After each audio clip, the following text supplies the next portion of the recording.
All teachers है ना, ये जो है ना खुन्नस निकाल लेते हैं मासूम से बच्चों से, इसके जैसे मासूम बच्चों से, है भाई। आरिश सही करा गलत करा मैं? कहने लगा जी थारी बात को तो हमें पता नहीं लगता। चलो भाई, किसी की बद्दुआ लगी थी मुझे, तुम्हारे में से ही लगी होगी किसी न किसी की, तो आज नहीं लगने की टेंशन मत लो। खैर, तो बेटा हम बात कर रहे थे डी एंड एफ ब्लॉक के बारे में, आ रही बात समझ में? तो डी एंड एफ ब्लॉक का मैंने बेसिक इंट्रोडक्शन आपको दिया था। डी एंड एफ ब्लॉक में क्या बोला था कि ये पीरियोडिक टेबल के बिल्कुल बीच में लाई करती है, इसके राइट साइड लेफ्ट साइड पर, मतलब ये है ना इधर आपका, तो आपके सामने से पड़ गई ना, तो इसके राइट साइड पर क्या है आपका पी ब्लॉक है, लेफ्ट साइड पर क्या आता है आपका एस ब्लॉक आता है, नीचे कौन है कदमों में इसके एफ ब्लॉक सीरीज आती है। डी एंड एफ ब्लॉक की जो ग्रुप नंबर है वो कहां से, डी ब्लॉक शुरू होता है कहां से, अब पीरियड नंबर आपके 3 से लेकर पीरियड नंबर 12 तक के 4 ग्रुप होते हैं। एक ग्रुप के अंदर टोटल कितने एलिमेंट होते हैं, 10 एलिमेंट होते हैं, तो टोटल 40 एलिमेंट यहाँ पर पाया जाता है। पीरियड नंबर 4 to 7 ये यहाँ पर होता है। आ रही बात समझ में? पीरियड नंबर क्या होता है भाई, पीरियड नंबर होता है 4 से 7 तक, कोई दिक्कत वाली बात है। 4 सीरीज इसके अंदर पाई जाती है, एक होती है 3D सीरीज, एक होती है 4D सीरीज, एक होती है 5D सीरीज और एक होती है 6D सीरीज। जो 3D सीरीज है वो 4th पीरियड से शुरू होती है। इसका मतलब अगर n की वैल्यू 4 है तो n-1 तो 3 होगा ना, जाहिर सी बात है। तो यानी कि d ऑर्बिटल कौन सा भरा जाता है यहाँ पर, n-1 d यहाँ पर भरा जाएगा। क्लियर है? सबसे पहला question, general electronic configuration of D block element. हाँ भाई, पहला क्वेश्चन क्या है, डी ब्लॉक एलिमेंट की जो जनरल इलेक्ट्रॉनिक कॉन्फ़िगरेशन है कौन सी है, n-1 d 1 to 10 और ns क्या बनेगा 1 to 2। ns में क्या होंगे, 1 या 2 इलेक्ट्रॉन यहाँ पर हमारे पाए जाएंगे। अगर मैं मान लो यहाँ पर बात करता हूँ किसके बारे में, 3D सीरीज के बारे में, 3D सीरीज के बारे में, तो n-1 की वैल्यू कितनी रखनी, 3। अरे होगा नहीं होगा, तो ये क्या बनेगा तुम्हारा 3d 1 to 10 और 4s 1 to 2 बनेगा। इससे पहले आर्गन फिट है, आर्गन तक के सबकी सेम है। आ रही बात समझ में? उसके बाद में हमारा 4D सीरीज की क्या बनेगी आगे, 4D सीरीज बनेगा हमारा 4d 1 to 10 और ये आगे हमारा 5s 1 to 2। समझ रहे नहीं समझ रहे? अच्छा, जो सबसे ज्यादा आपको फोकस में ध्यान रखना है, लाइमलाइट में रखना है, वो रखना है भाई 3D सीरीज के बारे में। किसके बारे में रखना है, 3D सीरीज। 3D सीरीज का जो एलिमेंट है स्कैंडियम से लेकर के कहां तक होता है, जिंक तक होता है। मालूम है आपको, स्कैंडियम का एटॉमिक नंबर 21 है, जिंक का एटॉमिक नंबर क्या है 30। अच्छा, जिंक से याद आया, मैंने 3 एलिमेंट बताए थे आपको, कौन कौन से, जिंदगी कद्दू हो गई, जिंक, कैडमियम और मरकरी, तीनों ही क्या होते हैं, सॉफ्ट मेटल, सबसे पहली बात। और ये इतना सॉफ्ट है कि ये कैसा होता है भाई, लिक्विड होता है। और ये तीनों के तीनों कैसे होते हैं, स्यूडो ट्रांजिशन एलिमेंट। क्यों होते हैं भैया, बताओ जल्दी, कौन बताएगा, शाबाश जल्दी बोलो, कौन बताएगा स्यूडो ट्रांजिशन एलिमेंट क्यों होते हैं, जल्दी बोलो शाबाश। वाह, इतनी खतरनाक बात बोली है, मेरी किडनी में हार्ट अटैक आ गया और लीवर डिप्रेशन में चला गया मेरा, है ना। ये क्योंकि ये हार्ड नहीं होते, सॉफ्ट होते हैं शायद। वाह वाह वाह वाह, ये शायरी कर रही है यहाँ पे लड़की हमारी। हाँ भाई, बताओ जल्दी, बताओ जल्दी। स्यूडो का मतलब होता है झूठा, दिखावा कर रहे हैं, फेक। ये ट्रांजिशन एलिमेंट के ग्रुप में है, लेकिन ट्रांजिशन एलिमेंट नहीं है। क्यों नहीं है? Transition element are those element in which last electron enters in D subshell. आई बात समझ? अरे ये क्या है, अरे भैया इनका जो डी सबशेल तो छोड़ो, एस तो पूरा है ही है। इनका जो n-1 है ना डी, वो पूरा 10 है और ns क्या है 2 है। ये भी फुलफिल्ड है और ये भी फुलफिल्ड है। भाई जब लास्ट इलेक्ट्रॉन बेटा जाएगा ही नहीं तो कहेंगे transition. That's why these are considered as pseudo transitional element. NCERT में पहला क्वेश्चन यही है, गधों पढ़ भी लिया करो कभी एनसीईआरटी, ठीक है। तो ये एनसीईआरटी का पहला क्वेश्चन है। दूसरा क्वेश्चन जो यहां से बनता है वो बनता है आपकी इलेक्ट्रॉनिक कॉन्फ़िगरेशन को लेकर और एमसीक्यू के अंदर जनरली आपसे पूछा जाता है। आ रही बात समझ में? तो ये हमने यहाँ पर आपको क्या कर दिए थे, बता दिए थे, कोई दिक्कत वाली बात है भाई। उसके बाद में कुछ प्रॉपर्टीज के बारे में बात बताई थी कि सारे के सारे मेटल जनरली हार्ड होते हैं, जिंक, कैडमियम, मरकरी को छोड़ करके सबकी डेंसिटी लेफ्ट टू राइट, दाएं से बाएं जाने पर, ऊपर से नीचे आने पर सबकी डेंसिटी क्या होती है, इंक्रीज होती है। अरे होती है, क्योंकि डेंसिटी किसके डायरेक्टली डिपेंड करती है, मास के ऊपर। Density directly proportional to density equal to mass by volume. ये तो फॉर्मूला मालूम हो नहीं है भाई। तो मास बढ़ता जाएगा तो डेंसिटी भी क्या हो रही है भैया, इंक्रीज होती चली जा रही है। टॉप टू बॉटम, ऊपर से नीचे आने पर भी क्या होती है, डेंसिटी यहाँ पर बढ़ती हुई नजर आती है। हाई बॉइलिंग पॉइंट होता है और बॉइलिंग पॉइंट के लिए एक और टर्म यूज करते हैं, एटोमाइजेशन। याद आया? बॉइलिंग पॉइंट के लिए क्या टर्म यूज करते हैं भाई, एक और एटोमाइजेशन के नाम से एक और टर्म यूज करते हैं। एटोमाइजेशन का मतलब है एटम बनाना। तो बॉइलिंग पॉइंट क्या होता है इनका, बहुत ज्यादा है। जब कोई चीज हार्ड है तो उसको पिघलाना बहुत मुश्किल है, हाँ या ना, उसको उबालना बहुत मुश्किल है, तो हाई बॉइलिंग पॉइंट और क्या होंगे, मेल्टिंग पॉइंट होगा। जिसका बॉइलिंग पॉइंट हाई होगा उसका वेपर प्रेशर कम होगा, हाँ या ना, सॉल्यूशन वाले चैप्टर में बताया था। बॉइलिंग पॉइंट हाई है मतलब उसकी वॉलेटिलिटी क्या होगी, अपने आप में कम होगी। अरे समझ में आ रही कि नहीं, यारी बात आपकी क्लियर है? तो ये सारी की सारी चीजें बता दी थी। उसके अलावा स्ट्रॉन्ग इंटर एटॉमिक स्ट्रॉन्ग मतलब बॉन्ड इनके अंदर देखने मिलता है। और देखा श्री लग देगा टक गया मास्टर, ठीक है, कहला सर आप पे पढ़ाना नहीं आता है, आप भूल चुके हो, हैं आपकी याददाश्त चली गई। ऐसा नहीं है, ठीक है।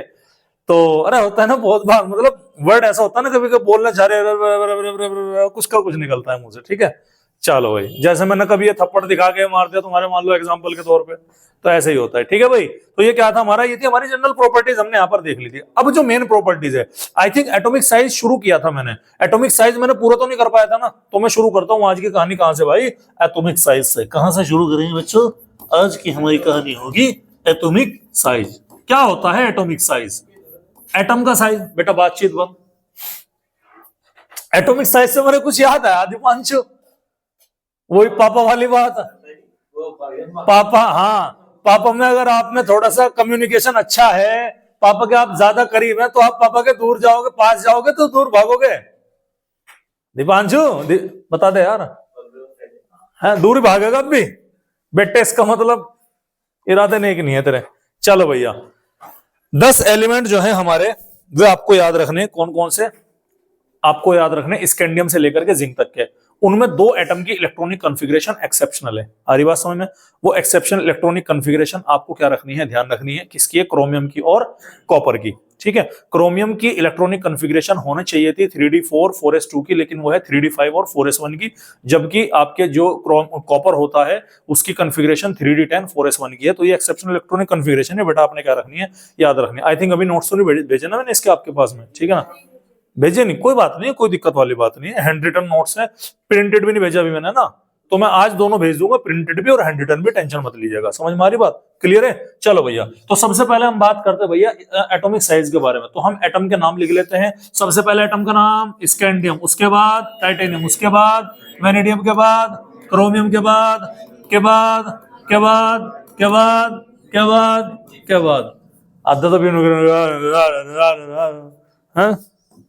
नहीं आ रही समझ बात? अरे आ रही है भाई, समझ में आ रही नहीं आ रही? कुछ बताया नहीं मैंने अभी, तो समझ में क्या आ गया तुम्हारे? आ जाओ। Scandium, titanium, vanadium, chromium, manganese, iron, cobalt, निकल, कॉपर और जिंक, इनके साइज के बारे में बात बता। तो ध्यान दीजिएगा, इसको थोड़ा सा और नीचे खिसका लेते हैं। बेटा साइज को डिसाइड करने वाले किसी भी एटम के अंदर 2 फैक्टर होंगे। कितने फैक्टर होंगे? 2 फैक्टर। कोई तो ऐसा, भाई साइज की बात करें ना, कि कोई फैक्टर तो ऐसा होगा जो उन्हें करीब करीब लेकर आएगा। हरी बात समझ में? कोई फैक्टर ऐसा होगा जो उन्हें क्या करेगा, दूर दूर लेकर जाएगा। और उन दोनों का जो रिजल्टेंट होगा वही साइज डिसाइड करेगा कि नहीं करेगा। भाई जाहिर सी बात है। भाई आप ये बताइएगा, कोई सिंपल सा फंडा क्या है, आप किसी का साइज मेजर कर रहे हैं, ठीक है। फॉर एग्जांपल मैं एक बलून की बात कर रहा हूं, हरी बात समझ में? तो बलून का साइज कॉन्ट्रैक्ट यानी साइज कम होगा जब आप बलून पर बाहर से प्रेशर लगाएंगे, ऑब्वियस सी बात है, तो बलून अपना साइज कम करेगा। और अगर बलून के अंदर आप एयर भर रहे तो एयर का प्रेशर कहां लगेगा? टुवर्ड्स आउटसाइड, तब क्या होगा, साइज वहां पर इंक्रीज होगा। सिमिलर कहानी कुछ मेटल की है। एटम क्या होते हैं हमारे? स्फेरिकल होते हैं, जाहिर सी बात है, ठीक है। तो मैं आपको छोटी सी चीज समझाता हूं कि ये है आपका बेटा, ये आपका न्यूक्लियस है। न्यूक्लियस के बाहर ये पहली शेल है, ये दूसरी है, ये तीसरी है, ये क्या है, चौथी है। भाई डी ब्लॉक 3D सीरीज की बात कर रहा है, 4 शेल तो मिलेंगे ना कम से कम इसमें। नंबर 1 में 1, 2 में 2, 3 में 3, 4 में 4, कोई दिक्कत वाली बात है, ठीक है। अब ध्यान सुनिएगा, तो यहां पर सबसे बड़ा रोल आएगा इलेक्ट्रॉनिक कॉन्फ़िगरेशन का। सबसे बड़ा रोल किसका आने वाला है भाई? इलेक्ट्रॉनिक कॉन्फ़िगरेशन का सबसे इंपॉर्टेंट यहां पर रोल निकल के आने वाला है। तो वो आपको इलेक्ट्रॉनिक कॉन्फ़िगरेशन अच्छे से समझनी है। इलेक्ट्रॉनिक कॉन्फ़िगरेशन से ही आपके डी ब्लॉक की 99 प्रॉपर्टीज सॉल्व होती है। चाहे वो आपका कलर हो, चाहे वो आपका मैग्नेटिक मूवमेंट हो, हरी बात समझ में, चाहे वो आपका मेल्टिंग पॉइंट और बॉइलिंग पॉइंट हो, चाहे वो आपका ऑक्सीडेशन स्टेट हो, चाहे वो आपकी आयोनाइजेशन एनर्जी हो, चाहे वो आपका एटॉमिक साइज हो, 99.99% डी ब्लॉक सिमट जाता है इलेक्ट्रॉनिक कॉन्फ़िगरेशन अगर आपके सही समझ में आ जाती है। समझ में आ रही बात? तो मैं एक काम करता हूं, इसको समझाने से पहले एक बार फिर क्या ले लेता हूं, इलेक्ट्रॉनिक कॉन्फ़िगरेशन आपको बता देता हूं। अरे ठीक है, क्लियर है? चलो भैया बता दूंगा भाई। इलेक्ट्रॉनिक कॉन्फ़िगरेशन देखिएगा क्या है। इधर हमने क्या लिखा, स्कैंडियम, इधर टाइटेनियम, इधर vanadium, then chromium, then manganese, then iron, then cobalt, then nickel, then copper और देन क्या आ गया, जिंक आ गया। कोई दिक्कत वाली बात है? ठीक है भैया, चलिए तो मैं यहाँ पर डब्बे बना देता हूँ। तो ये है मेरा डी ब्लॉक का डब्बा। क्या है भैया? डी ब्लॉक का डब्बा। कितने डब्बे हैं डी ब्लॉक में? 5। एस में कितने होंगे भैया? एस में तो केवल एक ही रहेगा। अब इलेक्ट्रॉन दो होंगे, डब्बा एक ही होगा। ठीक है, तो सबसे पहले हम क्या कर देते हैं, सबसे पहले हम इन डब्बों को यहाँ पर बना लेते हैं। ठीक है,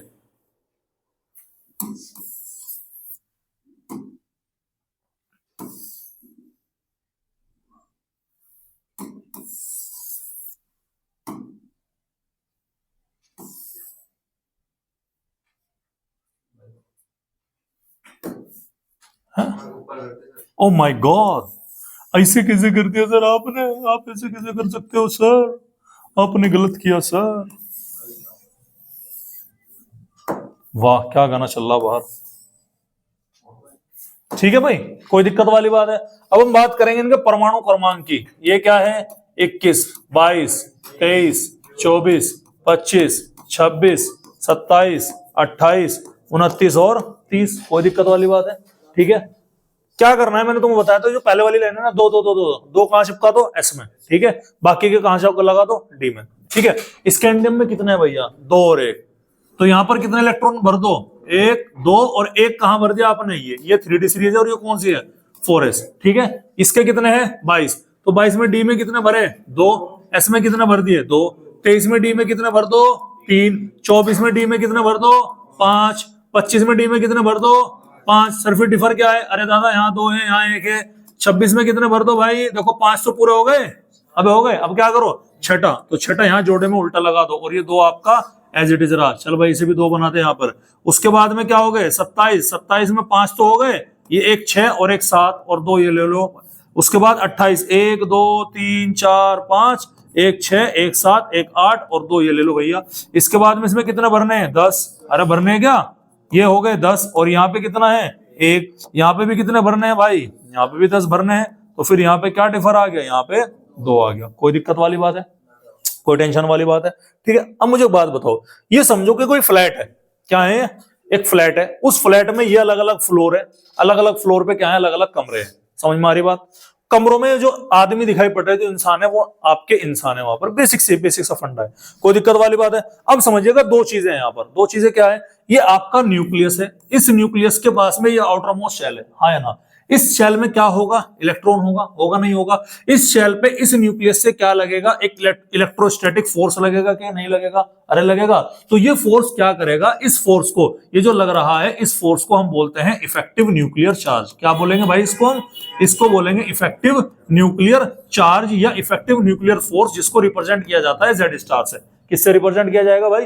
जेड स्टार। जेड से क्यों? क्योंकि ये प्रोटॉन के नंबर से डिसाइड होगा। जितना ज्यादा प्रोटॉन होंगे उतना ही ज्यादा जेड स्टार होगा। कोई दिक्कत वाली बात है? ठीक है, लेकिन अगर यहां बीच में, यहां पर भी क्या आ गए? इलेक्ट्रॉन आ गए कि नहीं आ गए? कॉमन सेंस की बात है। तो इस लास्ट इलेक्ट्रॉन के ऊपर लगने वाले फोर्स में कमी आएगी कि नहीं आएगी? क्यों आएगी? क्योंकि कुछ इलेक्ट्रॉन बीच में क्या कर चुके होंगे? शील्ड कर चुके होंगे। और उस फिनोमिना को हम क्या बोलेंगे भाई? उस फिनोमिना को हम बोलेंगे शील्डिंग इफेक्ट। क्या बोलेंगे भैया उसको? हम शील्डिंग इफेक्ट, जिसको हम बोलते हैं भाई सिग्मा। समझ में आ रही बात? सबसे पहले आपको 2 टर्म समझनी जरूरी है। नंबर 1 शील्डिंग इफेक्ट क्या होता है, नंबर 2 इफेक्टिव न्यूक्लियर चार्ज क्या है। इफेक्टिव न्यूक्लियर चार्ज न्यूक्लियस और वैलेंस शेल के अंदर जो इलेक्ट्रॉन होते हैं उन पर लगने वाला फोर्स होता है, उसे इफेक्टिव न्यूक्लियर चार्ज बोलेंगे। जितना ज्यादा ये फोर्स होगा, इलेक्ट्रॉन उतना ही एटम के न्यूक्लियस के करीब रहेगा। जितना मेटल के पास रहेगा तो साइज क्या रहेगा भैया? छोटा रहेगा। तो क्या मैं कह सकता हूं कि अगर जेड स्टार आपका यानी इफेक्टिव न्यूक्लियर चार्ज आप बढ़ाओगे तो साइज क्या होगा? डिक्रीज होगा कि नहीं होगा? अरे बोलो भाई,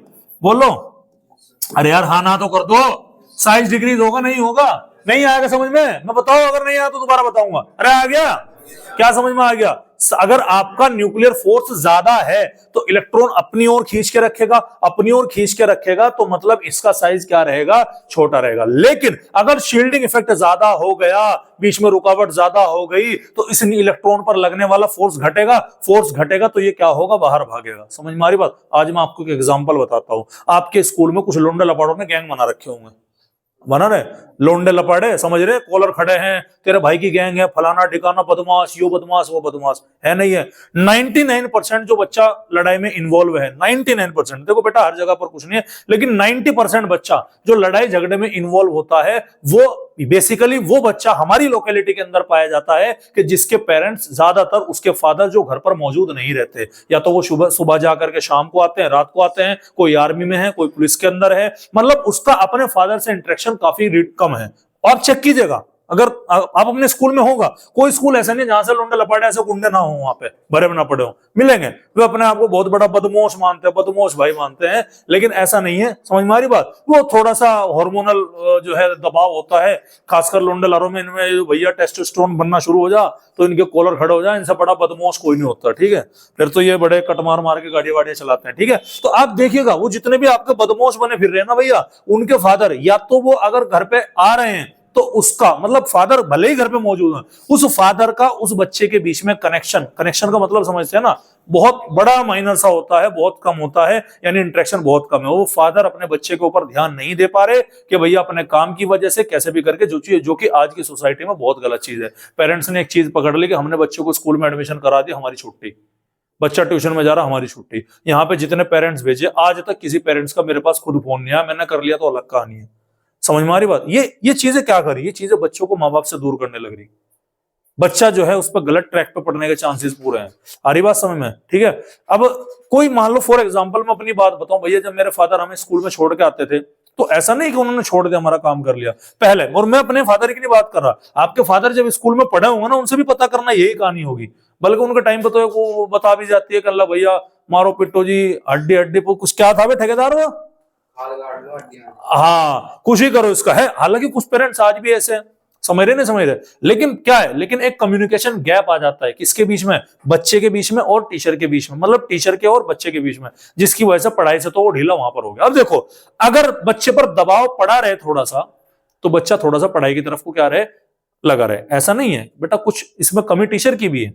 टीचर आ रहे क्लास में, हाँ तो बच्चों आज हम पढ़ेंगे इफेक्टिव न्यूक्लियर चार्ज, हमने शील्डिंग इफेक्ट पढ़ा, बच्चा बैठा बैठा सोएगा क्लास के अंदर। नहीं भाई, एंगेज करना पड़ता है क्लास में।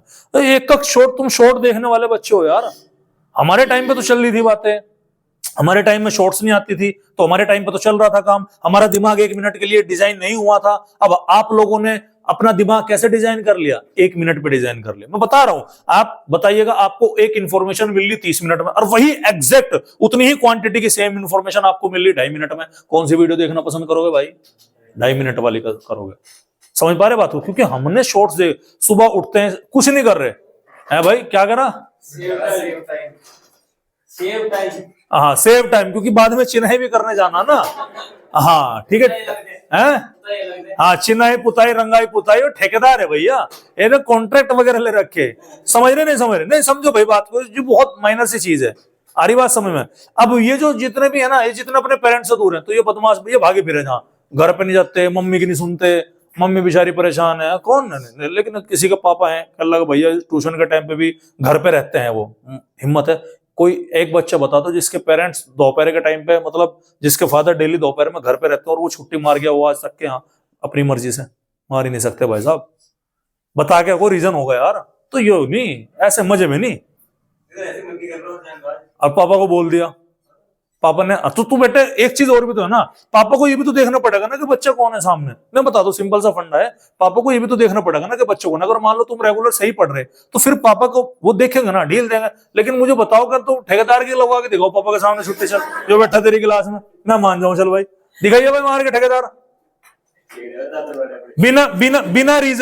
बिना रीजन के वो बैठा ईशान पीछे, उसके भैया पापा घर पे छोड़, ये बैठा वेदांश लगवा के दिखाओ बिना रीजन के छुट्टी, पॉसिबल ही नहीं है भाई साहब। ये बैठा आगे, इसकी लगवा के दिखाओ बिना रीजन के छुट्टी। समझ में आ रही बात?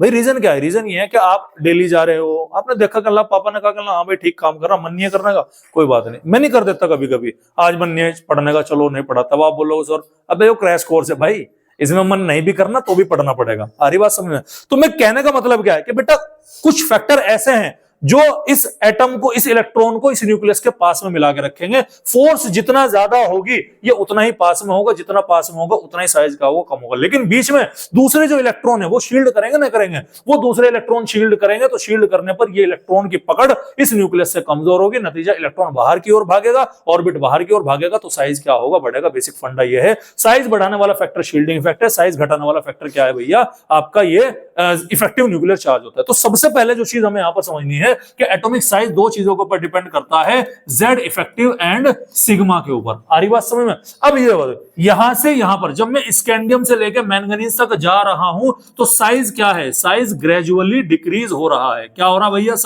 साइज ग्रेजुअली डिक्रीज हो रहा। डिक्रीज होने का मतलब क्या है? डिक्रीज होने का मतलब है कि यहां पर ऐसा नहीं है कि यहां पर इलेक्ट्रॉन नहीं बढ़ रहे भाई, एटॉमिक नंबर बढ़ रहा है तो प्रोटॉन भी बढ़ रहे और इलेक्ट्रॉन भी बढ़ रहे हैं, लेकिन जो Z इफेक्टिव है, इफेक्टिव न्यूक्लियर चार्ज जो लग रहा है ना आपका बेटा, वो ज्यादा डोमिनेंट है किसके मुकाबले में? शील्डिंग इफेक्ट के मुकाबले में। ये आपको समझना होगा। समझ में आ रही बात? यानी कि इलेक्ट्रॉन का साइज जो है वो छोटा करने वाला फैक्टर ज्यादा मजबूत है एज कंपेयर टू साइज बड़ा करने वाले फैक्टर के। और इसका रीजन क्या है वो मैं आपको समझाता हूं। इलेक्ट्रॉनिक कॉन्फ़िगरेशन से ये चीज हम यहां पर समझेंगे। देखो क्लियर सा है, ये एक अकेला आदमी घर में रह रहा, एक पूरा का पूरा फ्लैट है, उसमें एक अकेला आदमी घर से, लड़ाई होगी इसकी किसी से? नहीं होगी। उसी फ्लैट पे दो आदमी अलग अलग रह रहे, लड़ाई होगी? नहीं होने की। तीन रह रहे, लड़ाई होगी? नहीं होगी। चार रह रहे, लड़ाई होगी?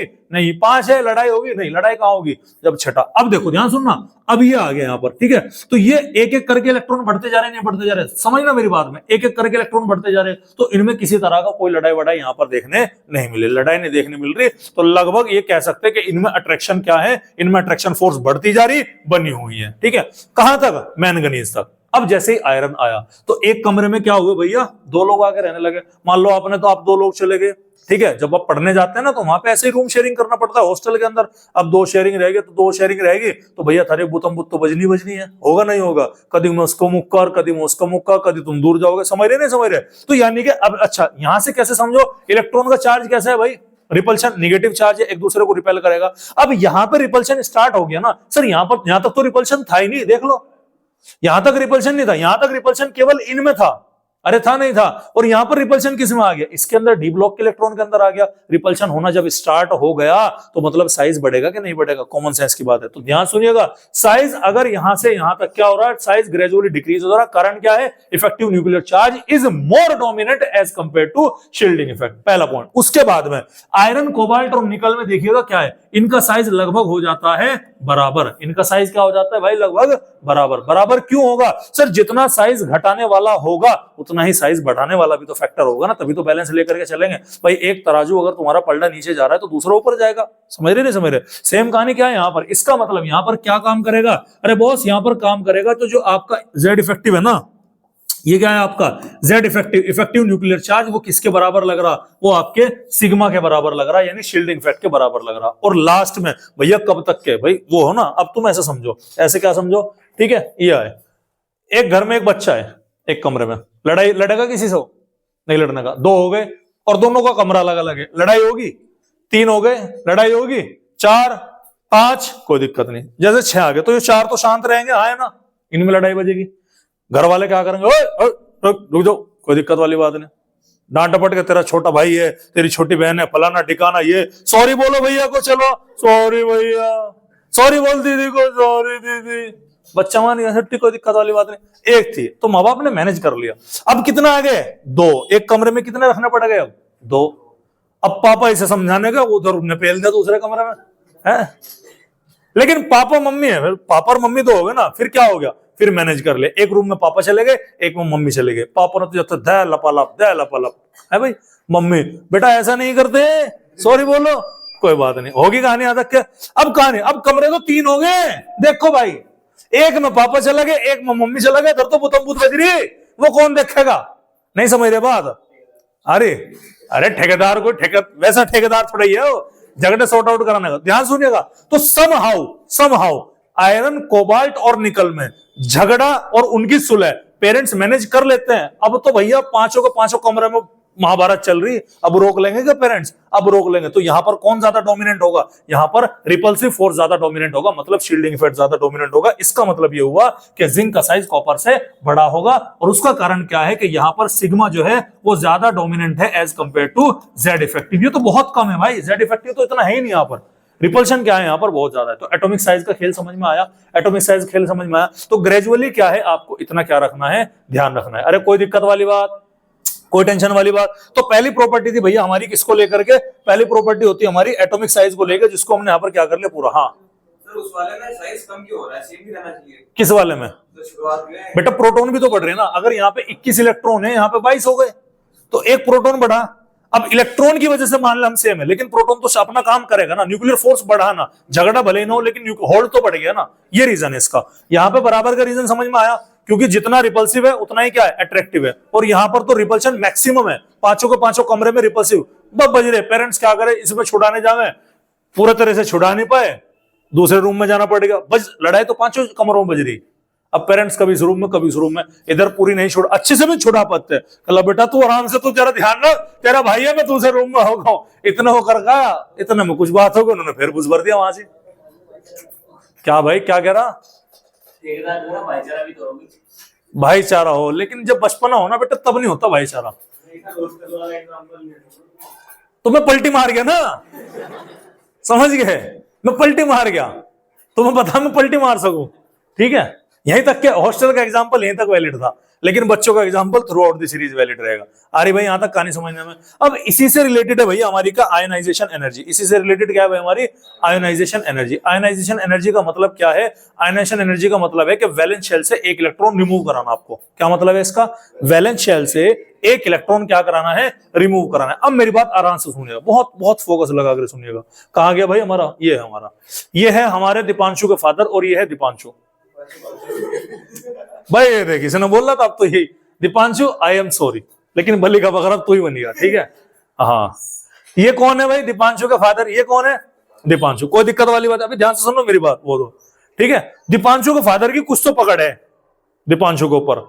अगर आप चाहते हो, ध्यान सुनना, अगर आप चाहते हो कि दीपांशु को आप बरगला सको, भटका सको, किस कंडीशन में ज्यादा अच्छे तरीके से भटका सकते हो, पहली कंडीशन है कि उसके फादर की पकड़ दीपांशु पर बहुत मजबूत है, फादर की पूरी पूरी निगाह दीपांशु के ऊपर है, पहली कंडीशन तो ये। हरी बात समझ। दूसरी कंडीशन ये है कि दीपांशु थोड़ा सा, देखिए उल्टा जवाब देगा मुझे पता।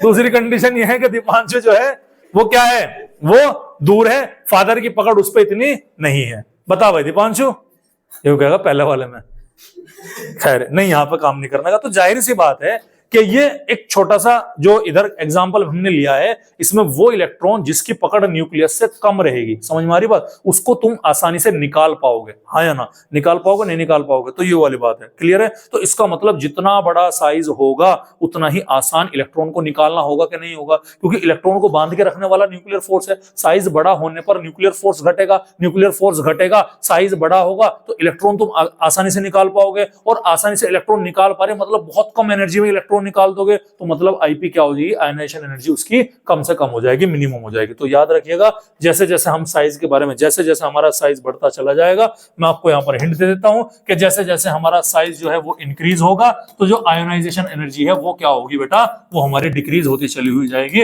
यानी कि जहां जहां आपने साइज का ऑर्डर पढ़ा है उसके अपोजिट क्या पढ़ लेना, आप अपना आयनाइजेशन एनर्जी का रेसिप्रोकल देख लीजिएगा, ठीक है। कोई दिक्कत वाली बात है, लेकिन क्वेश्चन यहां से नहीं आएगा।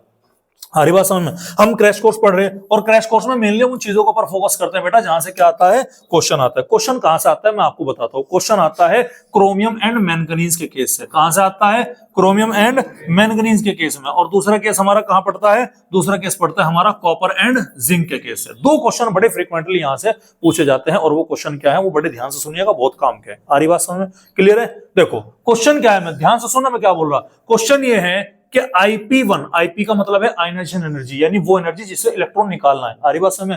IP1 ऑफ किसका, क्रोमियम का, is less then IP1 of manganese. Question समझ में आया। क्वेश्चन में एक बात बोली गई कि मैंगनीज को क्रोमियम 1 का मतलब है एक इलेक्ट्रॉन निकाल रहे हैं आप। हरी बात समझ में।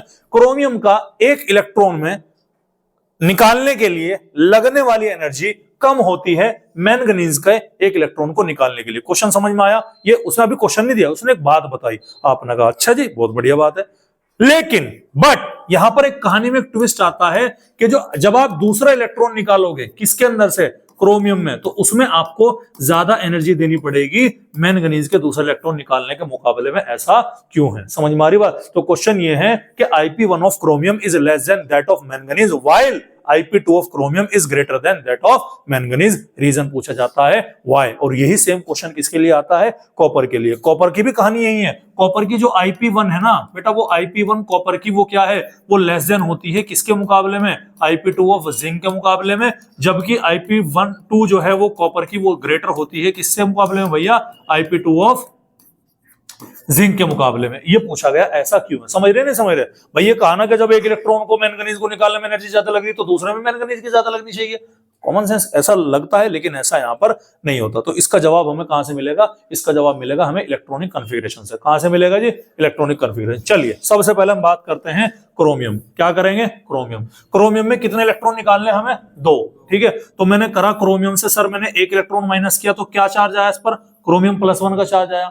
एक और इलेक्ट्रॉन मैंने यहां से माइनस करा तो क्या चार्ज आया भाई, मेरा क्रोमियम +2 का चार्ज आया। कोई दिक्कत वाली बात है, अरे कोई दिक्कत वाली बात है। याद करो मैंने आपको बताया था ट्रांजिशन एलिमेंट में लास्ट इलेक्ट्रॉन रिसीव होगा किसके अंदर, डी सब शेल के अंदर। और लास्ट इलेक्ट्रॉन अगर यहां से आपको निकालना है तो कहां से निकलेगा, वो वैलेंस शेल से, एस शेल से निकलता है। ये मैंने आपको तरीका बताया था, ठीक है, क्लियर है। चलो हमें कुछ नहीं मालूम है, हमें सिर्फ एक चीज मालूम है, सर क्रोमियम का एटॉमिक नंबर कितना है, 24, हाँ या ना। और इसकी इलेक्ट्रॉनिक कॉन्फ़िगरेशन क्या हो गई, इसकी इलेक्ट्रॉनिक कॉन्फ़िगरेशन हो गई 3d5 4s1 की, हाँ या ना। अच्छा मैंने एक चीज और आपको बताई थी, क्या बताई थी कि सबसे ज्यादा स्टेबल क्या होगा, d0, याद आया। उसके बाद में d10, उसके बाद में d5 एंड लास्ट में क्या आता है, d3। और यही स्टेबिलिटी को अचीव करने के लिए ही एटम जो है बॉन्ड बनते हैं भाई। केमिकल बॉन्ड क्यों बनते हैं, टू अटेन स्टेबिलिटी। आप पढ़ाई क्यों कर रहे हैं, टू अटेन स्टेबिलिटी। समझ में आ रही बात, पैसा कमाना है, मतलब ऐसा हमारा परसेप्शन है कि आप पढ़ोगे लिखोगे कुछ करोगे तो 8 से 12 वाली जॉब करोगे, सुबह 10 से 8 4 वाली 5 वाली जॉब करोगे तो आप सक्सेसफुल कंसिडर किया जाता है। आज का हमारा ऐसा मामला है भाई। एक बात तो बताओ, वो सरकारी नौकरी वाला बहुत चल रहा हमारे यहाँ इंडिया में, है नहीं है कि भैया सरकारी नौकरी वाले से वो करेंगे। अब जैसे है, हाँ नहीं रीजन, मैं मजाक नहीं कर रहा। अभी वो खान सर की क्लास, खान सर को तो जानते हैं ना आप लोग, नहीं जानते खान सर, है ठीक है ना, स्टार ऑफ द इंडिया कह सकते हैं एक तरीके से, वन ऑफ द स्टार, बहुत सारे हैं वैसे, खान सर एक है उनमें से। तो भैया उन्होंने कोई एक वीडियो देखी थी शायद, मैंने उसमें बताया जा रहा था कि वो के एक लड़के के यहाँ पे यूपी बिहार में बहुत ज्यादा स्थिति है उसके यहाँ पे, उसके पास जमीन थी, कितनी जमीन थी पता नहीं, 20-30 बीघा जमीन थी, 30-40 बीघा, लेकिन उसकी प्राइवेट वाली जॉब थी। एक दूसरा लड़का था, उसकी सरकारी नौकरी थी, उसके पास कोई जमीन नहीं थी लेकिन सरकारी नौकरी थी। उसको जो अर्न कर रहा था प्राइवेट वाले से सरकारी वाला कम कर रहा था, लेकिन शादी किससे करी भैया, गवर्नमेंट वाले से। क्यों, मेंटेलिटी है कि ये हमारी क्या है, ये हमारी सिक्योर जॉब है, ऐसा माना। देखो सिक्योरिटी तो है सरकारी के अंदर, लेकिन बात हमारी वो है कि हमारे यहाँ पे स्टेबिलिटी का मतलब है सरकारी नौकरी, यूपी में खासकर, और हमारे वाली इस बेल्ट में मुजफ्फरनगर वाली में क्या बोला मैंने कि स्टेबिलिटी का मतलब क्या है, सरकारी नौकरी। तो आप क्यों पढ़ रहे हैं, सरकारी नौकरी पाने के लिए पढ़ रहे हैं, टेक्निकली बात ये है, ठीक है, समझ में आ रही बात है भाई। इधर इस डिपार्टमेंट में कोई दिक्कत नहीं है, इन्हें सरकारी छोड़ प्राइवेट छोड़, इन्हें कोई दिक्कत नहीं है नहीं, ये वाला डिपार्टमेंट है बेचारा, ठीक है, सुट्टा मार गए। आ रही बात समझ में। तो क्या है, अब डी अगर खाली है सबसे ज्यादा स्टेबल है, क्योंकि न रहेगा बांस न बजेगी बांसुरी, समझ में आ रही बात। D10 पूरा भरा हुआ है, कोई नहीं आ सकता और कोई नहीं जा सकता, आ रही बात समझ में। D5 सब पे एक कमरा बराबर बंटवारा हो रहा, घर में कोई कलेश नहीं हो सकता, आ रही बात समझ में। और D3 का मैं रीजन आपको समझाऊंगा, इसका रीजन कुछ अलग है, खैर कोई बात नहीं। तो कॉन्फ़िगरेशन क्या पड़ी हमारी भैया, 3d5 और 4s1 की। अब अगर ये एक इलेक्ट्रॉन छोड़ेगा तो 4s से छोड़ेगा कि नहीं छोड़ेगा, ध्यान सुनिएगा, ध्यान सुनिएगा। तो ये किस कॉन्फ़िगरेशन में जाएगा, 3d5 के अंदर जाएगा, हाँ या ना। और अगर ये एक और इलेक्ट्रॉन छोड़ दे तो इसकी कॉन्फ़िगरेशन कहां शिफ्ट होगी, 3d4 पर शिफ्ट होगी, कोई दिक्कत वाली बात है। अब हम ऐसे ही मैंगनीज का लिखते हैं। मैंने क्या बोला यहाँ पर बॉस, मैंने बोला यहाँ पर मैंगनीज आ गया, कोई दिक्कत वाली बात है। मैंगनीज का एटॉमिक नंबर 25। इलेक्ट्रॉनिक कॉन्फ़िगरेशन क्या है इसकी, इलेक्ट्रॉनिक कॉन्फ़िगरेशन है 3d5 और 4s2 की, हाँ या ना। एक इलेक्ट्रॉन निकालेंगे तो क्या बनेगी, 3d5 और 4s1 की। मैं निकाल देता हूं यहां से, मैंगनीज से एक इलेक्ट्रॉन माइनस हुआ तो क्या बना, ये Mn+ बना, और यहां से एक इलेक्ट्रॉन और माइनस हुआ तो क्या बना, ये Mn+2। Mn+2 की कॉन्फ़िगरेशन क्या पड़ेगी, 3d5 बनेगी। अब कुछ कुछ समझ में आ गया होगा आपके, समझ में तो आ गया होगा ना कि अब क्या जुगाड़ होने वाला। देखो इसकी वैलेंस शेल में तो एक इलेक्ट्रॉन है, s में क्या है, एक ही तो इलेक्ट्रॉन है डब्बे में, है खाली डब्बा है। लेकिन यहां पर क्या है, ये तो 2 डब्बे हैं ना, मतलब 2 इलेक्ट्रॉन है ना एक डब्बे में, तो ये s ऑर्बिटल इसका क्या है, फुल फील्ड है, इसका क्या है, हाफ फील्ड है, s ऑर्बिटल पार्शियल है। भाई D5 भी यहां है और यहां पर भी क्या है, D5 है, तो इसकी तो हम बात नहीं कर रहे। इसका मतलब जो इसके लिए वैलिड है वो इस 5 के लिए वैलिड है। तो यहां पर अब बात किसकी करेंगे, s वाले की। s यहां पर एक है, यहां पर पूरा है। अब मुझे एक बात बताओ, इसका तो पेट भरा हुआ है ना s में, ना तो ये इलेक्ट्रॉन अगर निकाल देगा तो स्टेबिलिटी खत्म होगी कि नहीं होगी इसकी। ये इलेक्ट्रॉन ले नहीं सकता, इलेक्ट्रॉन निकालने की इसकी इच्छा है नहीं। ये क्या करेगा, ये बोलेगा कि यार मेरे पे एक इलेक्ट्रॉन एक्स्ट्रा है, या तो तुम मुझे कोई इलेक्ट्रॉन देके मेरी भूख शांत कर दो, है नहीं, या फिर क्या कर दो, या फिर भैया मेरे से कोई इलेक्ट्रॉन ले लो, क्योंकि ये जो इलेक्ट्रॉन है ना ये बहुत परेशान कर रहा है मुझे। अब हुआ क्या, अब हुआ ये कि स्टेबिलिटी को गेन करने के लिए बहुत आसानी से पहले इलेक्ट्रॉन डोनेट कर देगा। लेकिन ये करेगा क्या आसानी से? नहीं भाई, इसका ये तो आधा है, ये पूरा भरा हुआ है। अगर इसने एक इलेक्ट्रॉन दे दिया तो बहुत मुश्किल से हो जाएगी भाई, समझ मारी नहीं यार बात? तो क्या होगा, बहुत बड़े अमाउंट में एनर्जी देनी पड़ेगी क्रोमियम के मुकाबले में इसका एक इलेक्ट्रॉन निकालने के लिए। इसीलिए IP1 मैंगनीज की ज्यादा है, क्रोमियम फर्स्ट से। आ रही बात समझ में? क्लियर है? अब क्या था, अब इसकी कॉन्फ़िगरेशन हो गई Cr+ की 3d5 और Mn+ की क्या हो गई 3d5 4s1 की। अब मुझे बताओ, इसके पास तो 4s तो इलेक्ट्रॉन है ही नहीं, तो अगला इलेक्ट्रॉन कहां से निकलेगा? 3d5। लेकिन 3d5 तो अच्छा खासा स्टेबल के अंदर आ रहा, तो वो एक इलेक्ट्रॉन देके क्यों अपनी लंका लगवाएगा? अब समझ पा रहे, कैच कर पा रहे बात को? वो एक इलेक्ट्रॉन देके क्यों अपनी स्टेबिलिटी को खराब करेगा भाई? सर ये क्यों कर रहा है? अरे भाई इसकी 3d5 तो बचा हुआ है, 4s1 अभी एक्स्ट्रा हो गया ना। अब ये बोलेगा या तो यार जो तुमने मेरे से इलेक्ट्रॉन लिया मुझे वापस वो करो, नहीं फिर मेरे से ये भी लो। समझ रहे नहीं समझ रहे? डिसबैलेंस कर रहा मुझे, इसीलिए दूसरे इलेक्ट्रॉन बताओ कौन आसानी से निकालने की इच्छा है, किसकी है? क्रोमियम की मैंगनीज की? मैंगनीज ले लेके जा, क्रोमियम है भाई, स्टेबिलिटी खराब हो जाएगी, ऐसे न कर भाई। है भाई? है? ओह सॉरी सॉरी, ठीक है मेरा ध्यान नहीं था। हाँ भाई, हरी भाई समझ में? तो क्या ये हाँ बच्चों समझ में आती है आपके बात? याद दिला दे करो यार। तो भाई ऐसे तो बहुत हरकत कर रखी होंगी मैंने याद। हाँ मेरे यार याद नहीं रहती, मतलब कमेंट एक बार मैंने देखा था तेरा कमेंट 16:05 पे, मतलब 16 मिनट 5 सेकंड की जब वीडियो होली थी, इसने हा रिएक्ट कर रखा था। मगर पता नहीं क्या है, मैंने खोल के देखा इसी का नाम ले रखा और बेइज्जती कर रखी कुछ इसकी मैंने, उस पर हंसा है। अरे नहीं है, देखो बेइज्जती और ठंड जितनी ज्यादा महसूस करोगे उतनी लगेगी, ध्यान रखना। और बेइज्जती फिर पॉइंट ये है कि उसकी होती है जिसकी इज्जत हो, और मुझे नहीं लगता ठेकेदार तेरी घर में, बाहर में, मोहल्ले में, पड़ोस में कहीं कोई इज्जत है, ऐसा लगे तुझे, लेकिन होता नहीं है। हाँ भाई अब बताओ, अब कौन इलेक्ट्रॉन निकालना चाहेगा यहां से? ये क्या नुकल ले जा, वो है ना, वो एक है नहीं, वो मीम से लगा कुछ ऐसा ही है। तो क्या करेगा, ले जा भाई एक इलेक्ट्रॉन मैंगनीज बोलेगा कि जा सिमरन जा, जी ले अपनी जिंदगी। हाँ ये क्योंकि यहां की तो सिमरन निकल गई ना, समझो। अबे असली सब बदतमीज। आओ अभी भाई कैमरा चल रहा है यार। हाँ भाई यहाँ की तो सिमरन निकल ली, ठीक है। यहाँ 2 सिमरन थी और 2 में 1 गई। अब एक जाते इसका बापू क्या बोल रहा, कहने लगा जब वो जाली तू भी बैठी, तू भी निकल यहां से। अरे वो नहीं, अच्छा ज्यादा हो गया यार, समझ रहे नहीं समझ रहे? तो इसीलिए मैंगनीज क्या करेगी, दूसरा इलेक्ट्रॉन निकालना मैंगनीज का बहुत आसान है एज कंपेयर टू इसका, ठीक है, कोई दिक्कत वाली बात है। तो इसीलिए क्रोमियम का क्या निकलेगा, दम निकल जाएगा, और IP2 यहां पर क्या होगी, यहां पर एनर्जी जो हमें देनी पड़ेगी वो ज्यादा होगी, और यहां पर एनर्जी इसकी ज्यादा होगी, ये इसका रीजन है। सेम कहानी इसके कॉपर की, डिफर क्या आएगा, ये 3d10 4s1 है और वो 3d10 4s2, बाकी सेम कहानी क्या है, इसी की होती है। अरे भाई अभी तो बहुत टाइम है, 15 मिनट है फिलहाल, अभी तो टाइम आपका 2:30 बजे से 3:30 का है। मेरी उस दिन तबीयत खराब थी, याददाश्त नहीं गई, ठीक है भाई।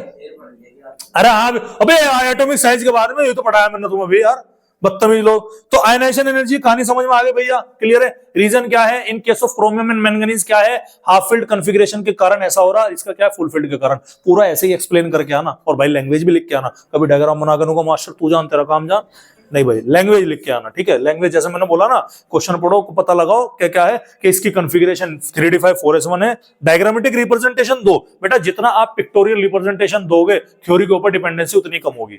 जैसे मैंने क्वेश्चन आया तो डायग्राम से पहले समझाने की कोशिश करो, फिर थ्योरी चिपकाओ। अब एग्जामिनर के समझ में आ गया ना क्या चल रहा है, वो थ्योरी नहीं पढ़ता यूजुअली, और आपको नंबर पूरे मिल जाएंगे, डोंट वरी अबाउट इट। समझ में आ रही बात? ये खूबसूरती होती है साइंस के सब्जेक्ट की, जितना पिक्टोरियल रिप्रेजेंटेशन अपना कर पा रहे हैं, फ्लो चार्ट की फॉर्म में, डायग्राम की फॉर्म में, टेबलेट की फॉर्म में, समझ में आ रही बात, उतना ही आपका क्या होगा, उतना ही आपका नंबर मिलने के चांसेस बढ़ जाते हैं। कोई दिक्कत वाली बात है भैया? अरे कोई दिक्कत वाली बात है। अगला टॉपिक है हमारा ऑक्सीडेशन स्टेट। कौन सा है भैया? वो तो लंबा टॉपिक है, दूसरा पढ़ेंगे। इसी के साथ एक और टॉपिक हमारा, समाचार समाप्त नहीं करे मैंने, इसी के साथ सुनते एकदम खुश हो जा। अभी समाचार अभी खत्म नहीं हुआ क्या? एक प्रॉपर्टी और पढ़ेंगे इसी के साथ में, वो क्या है, वो है डायामैग्नेटिज्म एंड पैरामैग्नेटिज्म। क्या बोलेंगे, मैग्नेटिक प्रॉपर्टी।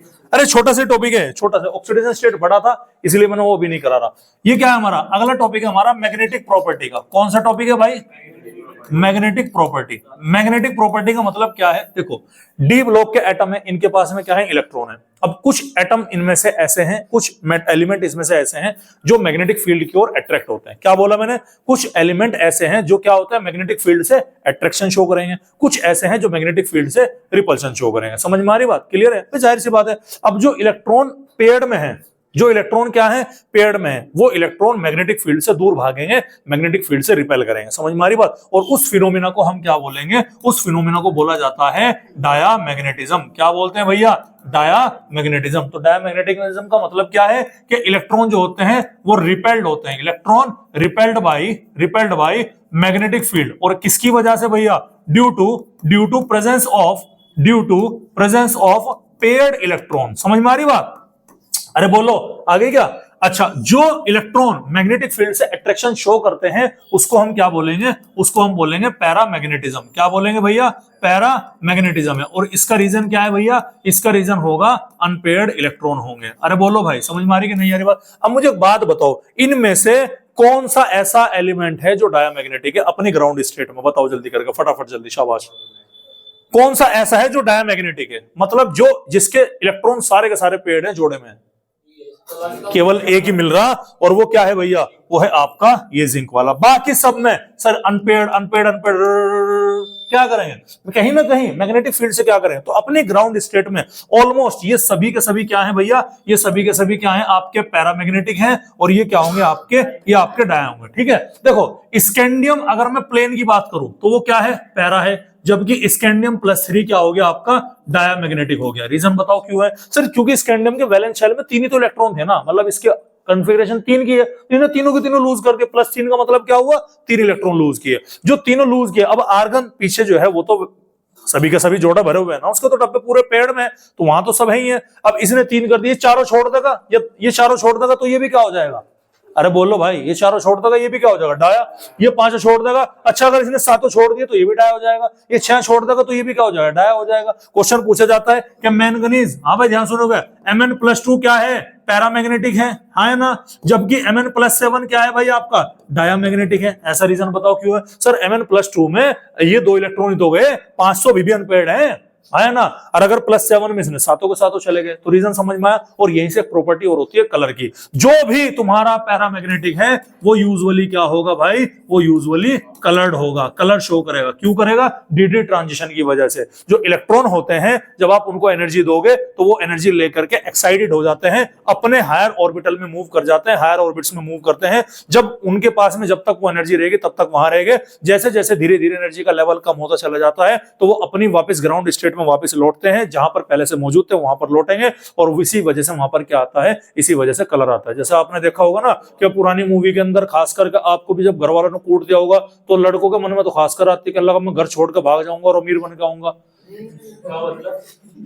अब की बात नहीं कर रहा मैं, जब जरा जरा से देता हूं, ठीक है ना, होता है ऐसा। तो पूरी एनर्जी मिल गई, मान लो पापा ने कोट दिया, बस अब मैं जा रहा घर छोड़ के, अब मैं नहीं आऊंगा, अभी ना मजा चखा दूंगा। थोड़ी दूर गए थे, एकदम तुम्हारा पेट बगावत उतर गया। कहला भाई साहब मामला है, कहने लगा अच्छा। फिर थोड़ी देर, अब धीरे धीरे जब आप दूर जा रहे ना तो एनर्जी कम हो रही, तो वापस कहाँ लौटोगे आप? अपने घर को लौटो। फिर तभी तो कहा कि सुबह का भूला अगर शाम को घर वापस आ जाए तो उसे भूला नहीं कहते, उसे जॉनी लीवर कहते हैं। चलो भाई समझ में आ रही बात? तो पैरामैग्नेटिज्म वाले यूजुअली क्या है भाई? कलर्ड है। और डायमैग्नेटिज्म वाले यूजुअली क्या होते हैं भैया? कलरलेस। बोलो भाई, यहां तक कहानी समझ में आएगा? तो मैंने यहां पर ध्यान सुनिएगा, मैं आपको बता दूं, मैग्नेटिक प्रॉपर्टी हो गई हमारी।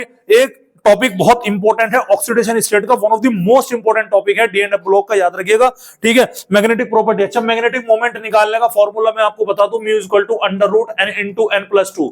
क्या होता है? म्यू होता है मैग्नेटिक मोमेंट निकालने का formula, √n × n+2, where n equal to क्या है? नंबर ऑफ अनपेयर्ड इलेक्ट्रॉन होते हैं, याद रखिएगा। समझ में आ रही बात? यूनिट क्या होती है मैग्नेटिक प्रॉपर्टी या मैग्नेटिक मोमेंट को निकालने के लिए? बीएम, यानी कि बोहर मैग्नेटोन। कौन सी यूनिट होती है भाई?